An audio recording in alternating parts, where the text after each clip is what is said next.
How to Win at D&D by Jeffro Johnson. This is an unabashed plug for a great read, and it's such a quick read, too. We'll get to that in a second. Jeffro Johnson, just to establish the bona fides, wrote one of the best books on Dungeons and Dragons you will ever read. It is called Appendix N, A Literary History of Dungeons and Dragons. It is not...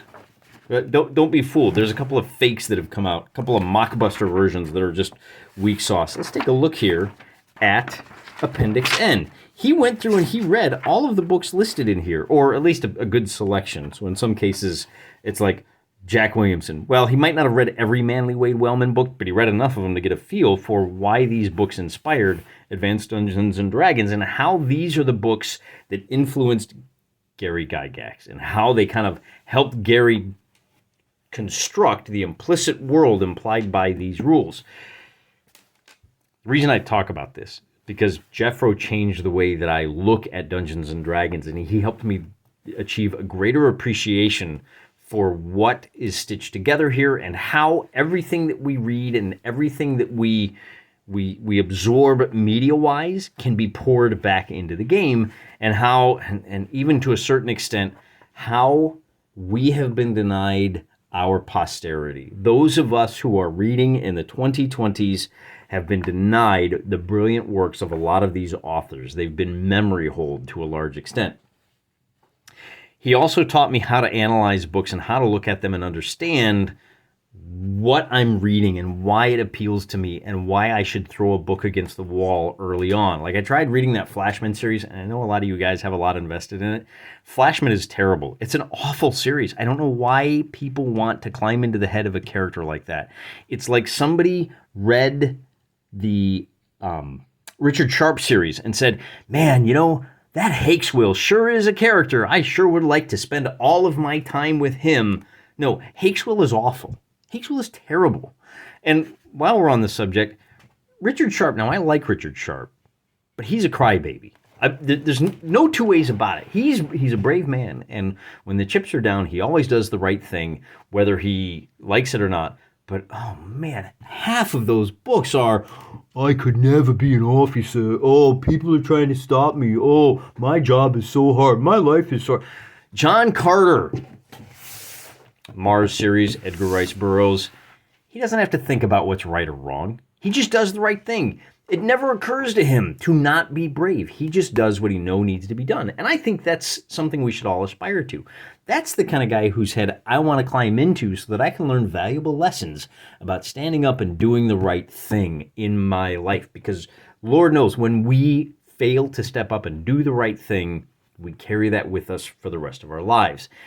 So Appendix N, Literary History of Dungeons and Dragons, comes highly recommended. Get the real deal, not the blockbuster.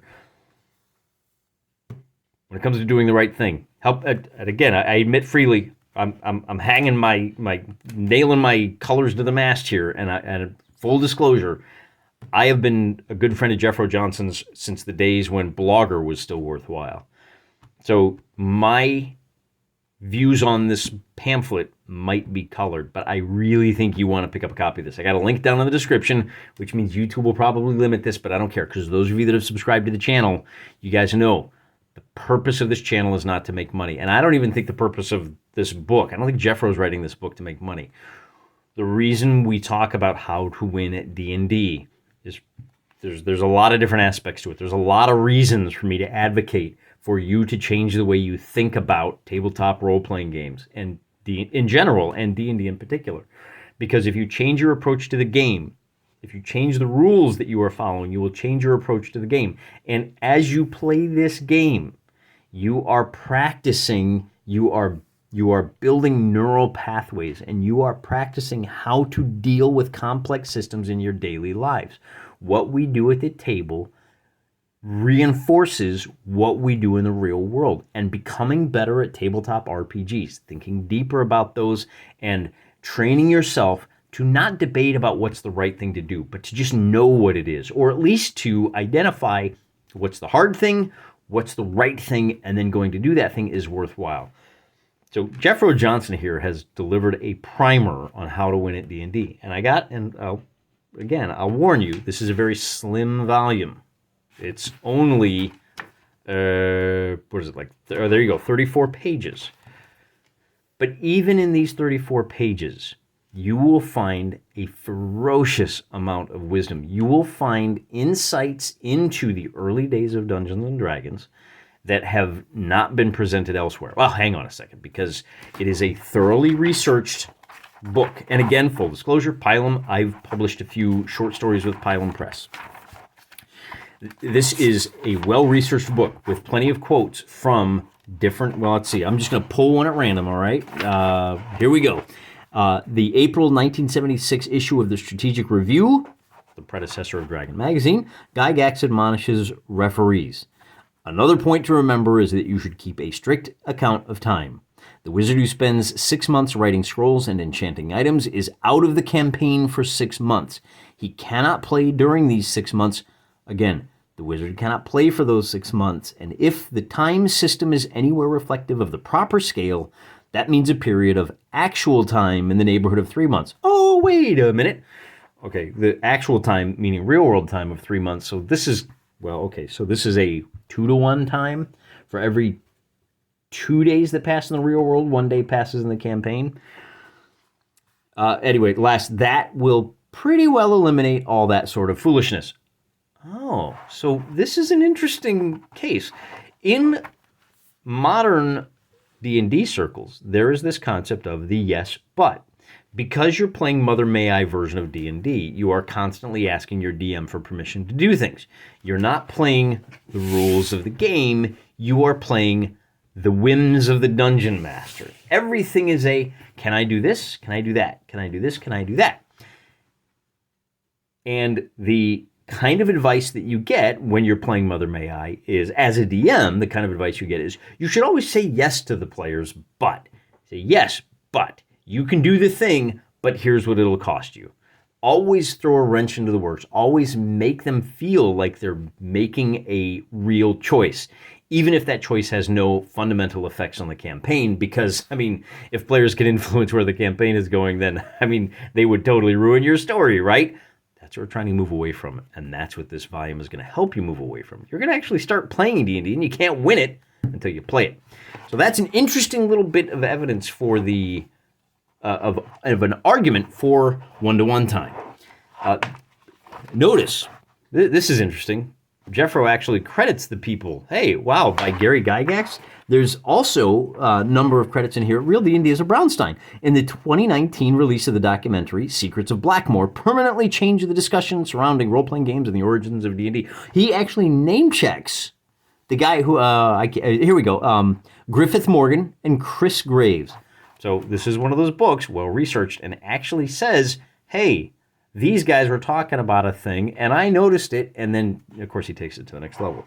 We've got, is that clip art? I don't know. There's some great art in here. This is a PC by one of my other favorite authors, a guy by the name of Skylar Hernstrom. One of his original PCs was Drugo Harrycock. He's, oh, I get it. That's disgusting. Sky, you ought to be ashamed of yourself for that one. But there is, look at this. Oh, man. There's another piece of art in here that I just absolutely adore. Oh, boy, I gotta put my reading glasses on to find it. I'm not going to show you all the artwork, but this is too good. Look at this. if this doesn't make you laugh, if you don't catch the reference, brother, are you watching the wrong channel? Anyway, there's one more thing I want to read you one more passage from this, because it's a bit of a polemic. It's a bit of what you're, in literary form, what you're viewing here in the channel. It's a discussion of how the game developed, how the game moved away from its roots, how you can return the game to its roots and fertilize those roots so that the tree of your campaign can blossom and bear forth the kind of fruit it was always meant to. So to that end, let's just go ahead and read the first couple of paragraphs. And if this doesn't call to you, you're not going to make it. As the kids say, NGMI. Conventional approaches to role-playing games really don't work. You would think that after half a century, we would finally begin to have gotten the kinks worked out.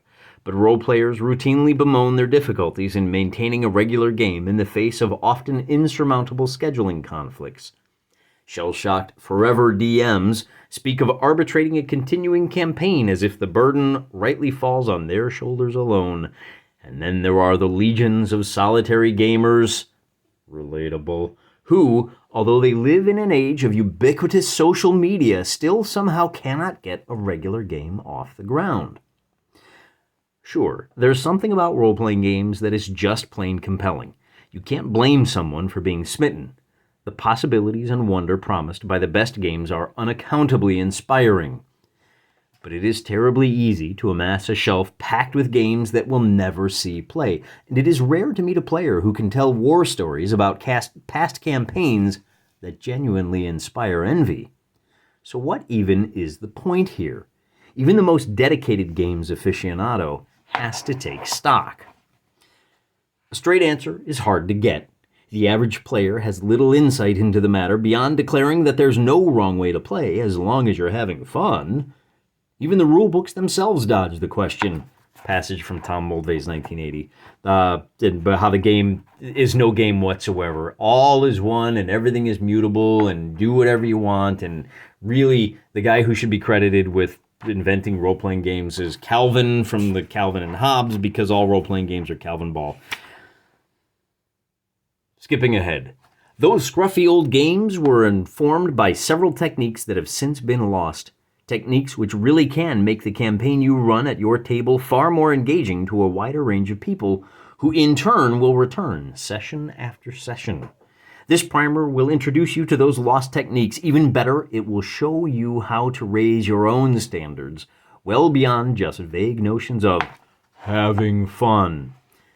By the end, you will not only have specific ideas about how to go about improving your game, you will be ready to win at RPGs. All right. It also has a wonderful little introduction by Fluid the Druid. This is the Fluidian Chronicles. Okay. I do want to point one thing out here. Jeffro also includes some references to games that have early games from the 1980s and pre-era that used these techniques. And those techniques were abandoned in the early 80s by people writing official titles. Second edition, Dungeons and Dragons, Moldvay. They didn't really understand how this game works. Yet they wrote about it, and they took it in a direction that led to a slow decline. And people have pointed out to your humble host over on the Twitter that lots of games have used the techniques that are outlined in this book. The World of Darkness series used patrons and faction play. Well, wouldn't you know it? The game that abandoned those principles had a steady decline during the 1980s. The games that re-embraced these principles became wildly successful. Magic the Gathering darn near supplanted Dungeons & Dragons as the premier tabletop role-playing game for almost a decade. Live-action role-playing, again, tapping into the vampire stuff, was massively popular. I think they're still doing it. Some of those things, like the Camarilla, I think they're still going, aren't they? They were massively popular because they embraced the principles that were abandoned by D&D. Now here's the question. If embracing the principles abandoned by the earliest adopters of Dungeons & Dragons made those games more intriguing and more popular and more fun, then why wouldn't re-embracing those principles for your D&D campaign do the same thing for your campaign? You see what I'm saying here? I'm not going to read this to you at, I don't know, I think it's like $8 or $9 from Pylon Press. Again, link in the description. Get yourself a copy of this primer. This slim volume can be read in 20 minutes, and it will change the way you think about these games for the better. I'm not trying to make any money here. I don't even think this is a money-making proposition for Jeffro. We genuinely have your own best interests at heart. We genuinely believe that if you start to think about games in this radically new fashion, that it's going to expand your horizons, and it's not going to supplant your love for these games. It's going to deepen and enrich your appreciation for everything that these games can be. It may just solve your problems. And look, if you're comfortable with what you've been doing for the last 40 years, if you are great with the fact that your campaigns die after I think the average, rumor has it, the average campaign dies after 6 sessions. Implement these, that'll be a thing of the past. Anyway, I don't want to oversell it. I think we've gone far enough. I know it's a fairly short video today, but I think it may be one of the more important videos I do. Get a copy of this book. Not only would it change your life, it's a fun read. I mean, it's again, it's a lot like what you're looking at here on the channel. Jeffro writes like he's a guy sitting next to you at the bar who's genuinely interested in your campaign. And how often does that happen? Let's be honest, right? Anyway, get a copy of that. Till next time, I'm praying for you.